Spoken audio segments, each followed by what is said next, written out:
কাকডাকা ভোরে তাঁতের খটাং খটাং শব্দে একসময় জেগে উঠত পুরো এলাকা।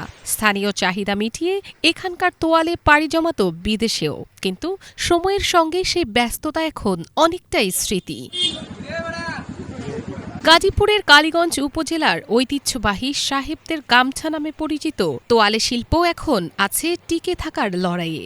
অর্ধশত বছরের পুরনো এই শিল্প একসময় একচেটিয়া বাজার ধরে রাখলেও এখন অনেক কারখানার চাকা থেমে গেছে। আমাদের ব্যবসাটা হলো অনেক পুরানো, ঐতিহ্যশীল বাপদাদার ব্যবসা ছিল, এই হিসাবে আমরাও ধরে রাখতে চাইছিলাম, কিন্তু শেষ পর্যন্ত এটা ধরে রাখার কোনো সুবিধাই নাই। নানান সমস্যা, বর্তমানে বিদ্যুতের সমস্যা, জিনিসের সমস্যা, সুতার সমস্যা, লোকজনের সমস্যা, তারপরে গার্মেন্টসের মালে সয়লাভ দেশ, এইসব কারণে আমার ব্যবসা একেবারে মাটি গেছে। কারিগররা বলছেন সুতা, রং ও অন্যান্য কাঁচামালের দাম বেড়েছে কয়েক গুণ। এর সঙ্গে যুক্ত হয়েছে ঘন ঘন লোডশেডিং। উৎপাদন ব্যয় বাড়লেও বাজারে সেই অনুযায়ী দাম মিলছে না, ফলে লাভের বদলে লোকসান গুনতে হচ্ছে মালিক ও তাঁতিদের। প্রোডাকশনের উপর আর কি, কারেন্টের উপর সবকিছু নির্ভর করে। কারেন্ট ঠিকমতো থাকে না, ঠিকমতো মালিকে টানা দিতে পারে না। মনে করেন সুতার দাম খুব আর কি, দাম যেন মালিক ইয়ে আছে, তাই কাম কাজ খুব কমই হয়। বেতন খুবই কম পাই, এটাকে আমাদের সংসার চলে না। সুতা গাড়ি আনতে গেলে রেট বেশি, তার কারণে কিছুটা সমস্যা হয়। বিদ্যুৎই বেশিরভাগ সমস্যা।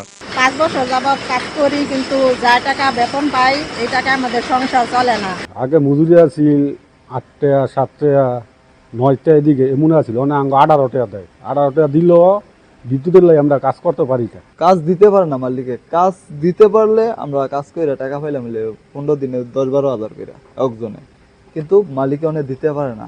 সুতার দাম বেশি, আবার কারেন্ট থাকে না। কারেন্ট গেলে মনে করেন কারেন্টের কোনো খোঁজ খবর থাকে না। একসময় যেসব পরিবার প্রজন্মের পর প্রজন্ম তাঁতের সঙ্গে জড়িত ছিল, তাদের অনেকেই এখন পেশা বদল করেছেন।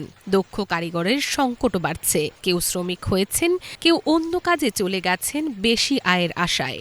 আমাদের অনেক বর্তমান পরিস্থিতি মানুষের সংকট, ব্যবসা মানুষের সংকটের কারণে ব্যবসায়ীরা নষ্ট হয়ে গেছে। দ্বিতীয় কথা হইল কারেন্টের সমস্যা। কারেন্ট কালীগঞ্জ কারেন্ট বাজারও থাকে, আমাদের এই পাশে কারেন্ট থাকে না। কারেন্ট নাই, মানুষ যাইতেছে মিল ফ্যাক্টরিতে। মিল ফ্যাক্টরি যায়, ওই জায়গায় কারেন্ট থাকে, ওই জায়গায় তারা বেনিফিট পায় বেশি।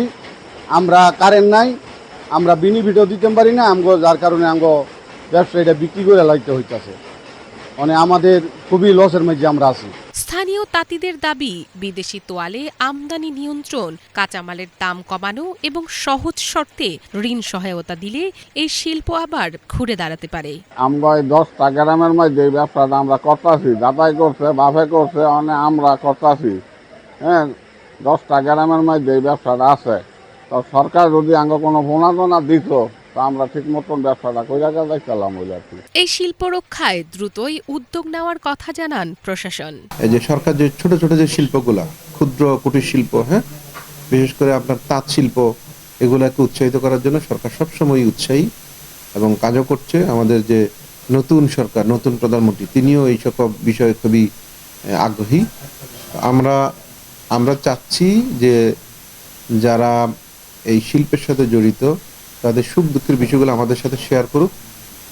আমরা তাদের সুখগুলো জানি, দুঃখগুলো জানি। যেখানে যেখানে আমাদের কাজ করার সুযোগ আছে আমরা সরকারকে জানাবো, এবং আমাদের পক্ষ থেকে তাৎক্ষণিকভাবে কোনো হেল্প, কোনো ধরনের সহায়তা, সুযোগ সুবিধা যদি থাকে, সেটি আমরা প্রোভাইড করব।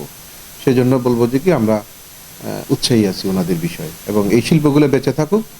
এই শিল্পগুলো বাঁচলে আমাদের ঐতিহ্যগুলা টিকে থাকবে, এটা আমরা বিশ্বাস করি। একসময় যে তাঁতের শব্দ ছিল কালীগঞ্জের পরিচয়, আজ তা ধীরে ধীরে মিলিয়ে যাচ্ছে। প্রয়োজনীয় সহায়তা না এলে ঐতিহ্যের সঙ্গে হারিয়ে যেতে পারে এই জনপদের বহু বছরের তোয়ালে শিল্প। Bangla vision news desk.